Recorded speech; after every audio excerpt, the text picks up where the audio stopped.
E aí, tudo bem? Já investiu hoje? Seja muito bem-vindo ao meu canal no YouTube. Meu nome é Fernando Henrique, eu sou analista de valores imobiliários e hoje, infelizmente, eu não estou com o meu Louro José, também conhecido como Pitch Money, também conhecido como meu chefe, então eu preciso ter um pouco de cuidado com as palavras. Eu vou comentar hoje sobre o valuation de Banco do Brasil. Eu vou falar um pouco também sobre quais as métricas que eu usei para chegar nesse valuation. Vocês viram lá no canal do Pitch, eu acredito que vocês tenham visto, que a gente fez a análise de Banco do Brasil, a gente falou sobre o Snowflake dela, falou sobre a empresa também. Eu falei que eu invisto na empresa, eu gosto, apesar de ser uma empresa com participação no governo. Isso, claro, é um fator de risco a mais, mas é uma empresa excelente, que tem um operacional muito bom, que com certeza vai atravessar a crise de maneira até mais segura do que os outros bancos, acredito eu, que foi conservadora no primeiro trimestre, fez as provisões adequadas, e eu acho que é um dos bancos com valuation mais atrativo da bolsa, e isso se reflete no Snowflake. Joga o Snowflake aí na minha cara. Você está vendo que o Snowflake de Banco do Brasil deu 100% no valuation. A gente vai falar um pouco sobre cada uma das métricas, cada um dos indicadores do valuation, e a gente vai ver que em dois indicadores o preço não bateu. Então, apesar de ser 100%, quem já assistiu os outros vídeos sabe por quê, né, que deu 100% apesar de não ter sido efetivamente todos os indicadores. Mas para quem ainda não sabe, basicamente assim, os dois últimos indicadores de valuation são indicadores de fluxo de caixa descontado. Por serem indicadores de fluxo de caixa descontado, que uma maneira de se fazer valuation muito mais assertiva, né, são indicadores que eu dou uma nota maior. Então, para os dois últimos indicadores, as duas últimas linhas do valuation, eu dou de 0 a 3. Normalmente é de 0 a 3. Em algumas situações excepcionais, como é o caso de Banco do Brasil, eu precisei reduzir a nota para 2 dessas duas últimas linhas, porque se eu ficasse com 3, ia ficar acima de 100%. E é claro que eu não quero o Snowflake que tenha acima de 100% em valuation, eu quero até 100%, obviamente, né? Então, nesses dois indicadores eu precisei reduzir a nota para 2 ao invés de 3, mas tiveram dois indicadores de preço que o valuation não passou. E a gente vai comentar um pouco sobre eles. O primeiro indicador de valuation é o valor intrínseco de Graham. Eu já comentei bastante sobre ele aqui no canal. Basicamente, é a raiz quadrada de 22,5 vezes o lucro por ação, vezes o valor patrimonial da ação. E aí você chega num preço justo, considerando aí essa fórmula de Graham. E nesses dois indicadores, por que são dois? Porque um deles eu pego o último trimestre e no de baixo eu pego a média dos 24 meses anteriores, obviamente. Né? Então, no de baixo eu tenho um número muito mais confiável por não passar por eventos não recorrentes. Tá? Ele é uma média, então ele tira esses eventos que podem acontecer no último trimestre. E nos dois indicadores, o preço justo de Banco do Brasil ficou acima de R$ 70. Hoje, enquanto eu gravo esse vídeo, Banco do Brasil está sendo negociado a R$ 35,20. Então é o dobro, basicamente, né? É como se tivesse um upside de 100% em Banco do Brasil utilizando esses dois indicadores. É, os dois indicadores seguintes são o PEG Ratio. A gente também já comentou bastante sobre o PEG Ratio. Na verdade, ele nada mais é do que o PL, aquele indicador que todo mundo utiliza para analisar preço, sobre o crescimento. E aí eu utilizo o crescimento de 3 anos e o crescimento de 5 anos para ver como é que está nos dois. E o de 5 anos foi um dos indicadores que Banco do Brasil não passou. Ele ficou com um PEG ratio de 0,76, sendo que o meu parâmetro é 0,75, ou seja, raspou. Né? Foi por muito pouco que ele não passou nesse indicador. Talvez se eu fizesse esse indicador hoje, agora talvez já passasse, né? Eu fiz esse Snowflake, eu acho que tem uma semana, então já é um preço que não é o preço de hoje, então talvez passasse nesse indicador. Como vocês podem ver, o valuation ele muda de dia após dia, né? A cada dia o valuation muda da empresa, mas nesse indicador ele acabou não passando, mas no PEG ratio de 3 anos ele passou com folga, né? Ele ficou com 0,19 e o meu parâmetro é 0,75 também, então estaria muito barato considerando o crescimento que a empresa teve nos últimos 3 anos e o PL dela atual. Para mudar um pouco a análise dos próximos indicadores, eu resolvi trazer para vocês os meus parâmetros. Porque muita gente me pergunta, tá, mas tem o parâmetro de preço na média do PL, na mediana, na média do segmento, um parâmetro internacional, mas quais são esses parâmetros? Então eu vou trazer para vocês hoje, para que vocês possam anotar aí e saber quais são esses parâmetros, para que em outros momentos vocês possam utilizar também, até inclusive para outras empresas do setor bancário, para que vocês possam fazer o próprio valuation de vocês. Então vamos lá. O preço na média do PL do Banco do Brasil passou, mas o PL médio do Banco do Brasil, segundo meus cálculos, é 6,63. Então você já sabe que essa é a média do PL do Banco do Brasil, enquanto que a mediana seria 6,37. Tá? Então, acima de 6 aí, você já pode ligar o seu alerta. Mas nesses dois indicadores de preço histórico do próprio banco, o Banco do Brasil passou com tranquilidade.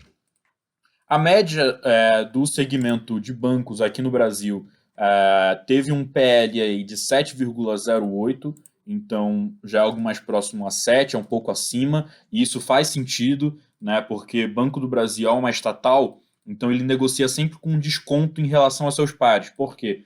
Porque ele tem um risco maior. Né? Muita gente faz análise só do PL, compara o PL de Banco do Brasil com Itaú, com Bradesco, e essa análise é um pouco errada. Por quê? Porque o PL de Banco do Brasil sempre vai ser menor que o PL de Itaú e Bradesco.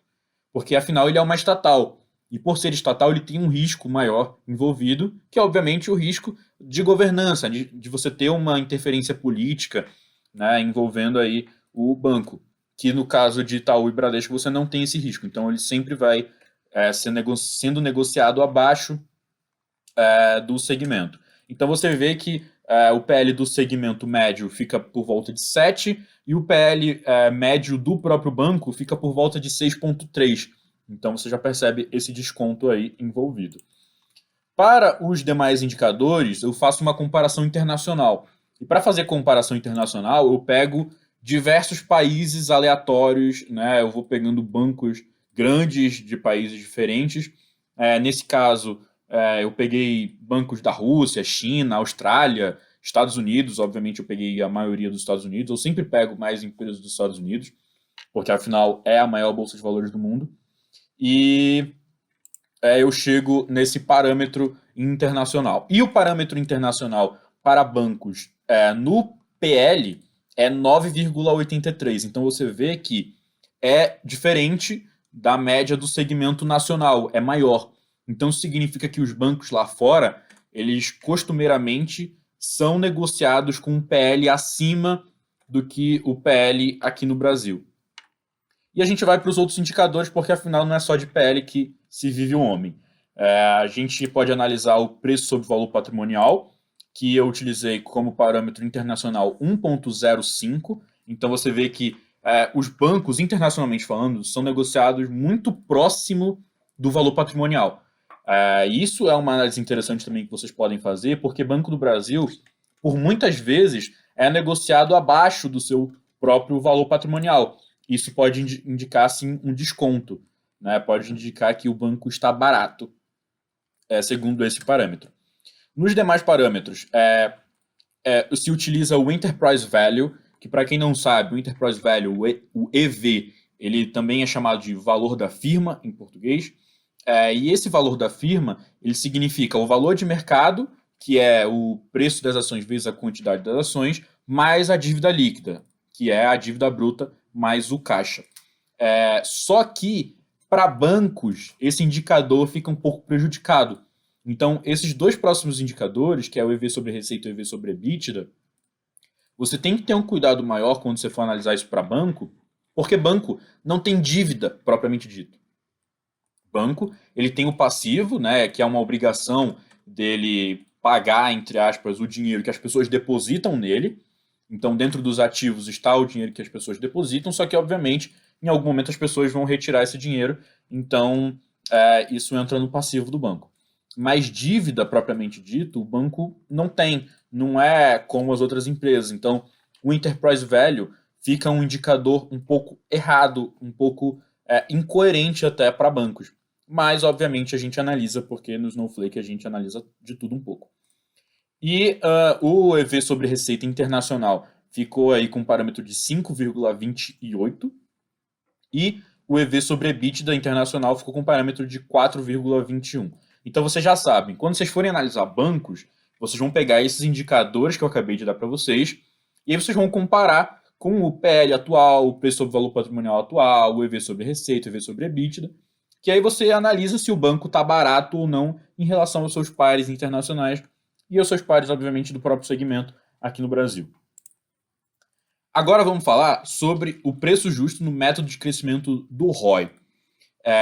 E aí, quando eu utilizo esse método de valuation, eu pego o ROI internacional também. Então, eu vou pegando esses mesmos bancos que eu peguei de fora, vou analisando o ROI de cada um deles, e aí eu faço uma média disso tudo para poder chegar num parâmetro do ROI que eu acredito que é interessante para o banco que eu estou analisando, né, ou a empresa de forma geral que eu esteja analisando aqui no Brasil. E é interessante também a gente analisar isso, porque o parâmetro de ROI que eu utilizei no período de alto crescimento para Banco do Brasil é 14,3%. Só que, se você for olhar hoje o ROI de Banco do Brasil, ele é maior do que isso. O que isso significa? Que os bancos, internacionalmente falando, têm um ROI menor do que os bancos brasileiros. Você vai ver que praticamente todos os bancos brasileiros têm um ROI maior do que isso, porque, obviamente, aqui no Brasil, os bancos têm uma vida um pouco mais fácil, né? Eles, historicamente, têm altas taxas de juros, conseguem tirar muito dinheiro da galera, então eles têm um ROI mais alto do que os bancos internacionalmente falando. Inclusive, de todos os bancos que eu analisei, comparando os ROIs brasileiros com os ROIs internacionais, só teve um banco, que foi um banco da Rússia, que teve um ROI maior do que o dos brasileiros. E a gente pode entender também que a Rússia deve ser um lugar muito bom para banco. E então, no período de alto crescimento, o ROI foi de 14,3% e na perpetuidade, 9%. E a gente pode explicar um pouco sobre isso, né? Sobre o período de alto crescimento e sobre a perpetuidade. Porque quando você vai fazer o valuation, você tem um período explícito, que é o período que eu estou chamando de alto crescimento, e a perpetuidade, que é um período que você não consegue efetivamente impor os dados, né, de como é que vai ser ano a ano. Como que isso funciona? É assim, você vai fazer o valuation de uma empresa, você vai projetar os fluxos de caixa dela até um determinado período. Só que você não consegue projetar isso para sempre, obviamente. Só que a empresa não vai viver só o período que você consegue projetar. A empresa, em tese, é perpétua, né? A não ser que ela vá passar por um processo de falência no meio, mas ela é perpétua, ela não acaba, ela não tem prazo de validade. Então, a gente sempre analisa a empresa com esses dois períodos, o período que eu consigo projetar e o período que eu não consigo projetar, que eu chamo de perpetuidade.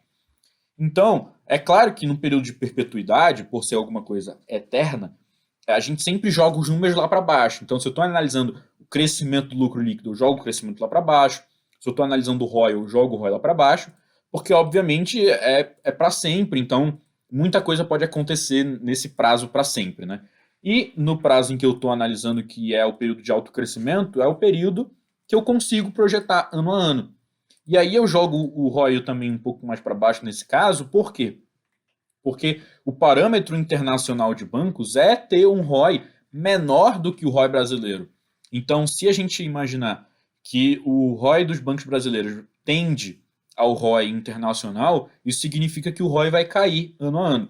Então, nesse caso, eu utilizei um ROI de 14,3% no alto crescimento e na perpetuidade 9%. E mesmo assim, mesmo com esses ROIs menores do que o ROI que o Banco do Brasil tem hoje, o Banco do Brasil continua sendo um bom investimento. Então, é uma análise bem conservadora e, mesmo assim, o Banco do Brasil está barato. Por isso que eu acho que o Banco do Brasil é um dos bancos mais baratos da Bolsa de Valores hoje. Né? O preço justo aí ficou em 38,61 e, como eu falei, hoje ele está sendo negociado a 35,23, então tem ainda um bom upside. E por último, o método de crescimento do lucro líquido, que é nada mais fácil do que pegar o crescimento que a empresa teve nos últimos 5 anos, e aí naquele período de alto crescimento que eu falei para vocês, que é o período que eu consigo projetar, que no caso eu utilizo 10 anos, eu projetei o crescimento igual. Então eu pego esse crescimento nos últimos 5 anos e eu falo que se a empresa continuar crescendo nessa velocidade pelos próximos 10 anos, ele vai ter um valor justo. E esse valor justo foi de 59,23, ou seja, é um upside bem interessante para o Banco do Brasil. Claro que eu, particularmente, não imagino que o Banco do Brasil vai crescer no futuro a mesma coisa que ele cresceu no passado, mas isso já é um indicador que muito provavelmente está barato, né? Porque se eu jogar o crescimento um pouco mais para baixo, provavelmente ele ainda vai ficar dentro do valor atual, estando barato, portanto. O único indicador, além desses, que o Banco do Brasil não passou foi o EV sobre EBITDA internacional. Só que, como eu comentei, o EV não é uma coisa muito interessante para se analisar com bancos, porque bancos não têm dívida. Mas acho que por hoje é só. Muito obrigado por você ter assistido o vídeo até aqui. Se você gostou, curta e compartilhe para que eu possa alcançar cada vez mais pessoas e levar a educação financeira para cada vez mais gente. Valeu, abraço!